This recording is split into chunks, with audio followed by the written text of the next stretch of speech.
there's an opt-out clause for NFL players, right? They have to exercise it, I think, by August 3rd. Yeah. One player has actually opted out of the season already. That's Laurent Duvernay Tardif, one of the starting linemen for the Chiefs, their right guard. He also happens to be an actual doctor, right? So he's up in Canada. He's from Canada, and he decided to opt out and work in a clinic there. You know, Yeah. which I mean, that's a great sacrifice for him. Putting himself in harm's way, and just skipping out on the NFL season. Yeah. Obviously, other players aren't going to be doing that. If they opt out, they're going to be, probably just staying home and staying safe. The problem that I have with the opt out, as we just mentioned, the I think that the teams are, or some players, I think there's kind of an opportunity to take advantage of it a little bit. Yeah. Because they're saying that there's going to be a option to opt out like early in the season as well, right? Right now, what they're talking about is if you show up for week 1 and you play at least one game, then this counts as a contract year for you. Right. So I'm sitting here and immediately I'm thinking Yannick Ngakoue shows up, plays one game, goes home, and the Jaguars never see him again. And screw the Jaguars, right? Man. I can't wait for that to happen. And you know that's going to happen.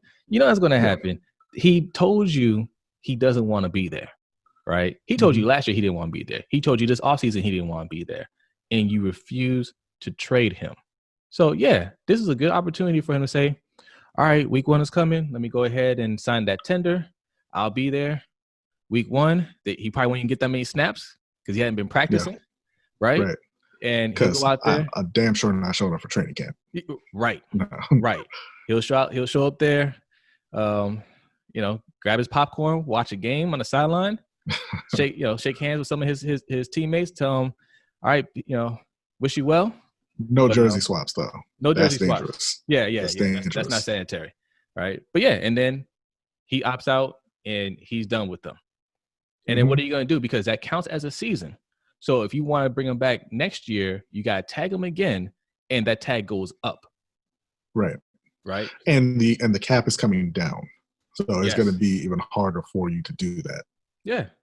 But yeah, I don't think, outside of cases like that, I mean, I don't think that's going to happen, often. I don't think a lot of players would do something like that. I just think it would be funny if Yannick did it.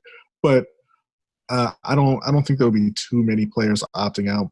They've got the players in a situation where it's really, come to work or screw you.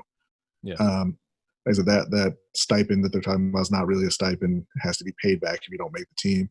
You're already anticipating a drop in the cap for the next couple of years. So if you're a veteran, there's a good chance you're not making the team next year. Like unless you're solidly in place as a starter, upper level player. You have too much guaranteed money. Like we talked about CJ Mosley, right? I mean, they can't do anything with CJ Mosley in New York. Yeah. But there's a lot of players that's not your situation, and they'll jump at the chance to replace you with a rookie. Yeah. A lower cost player. Speaking of CJ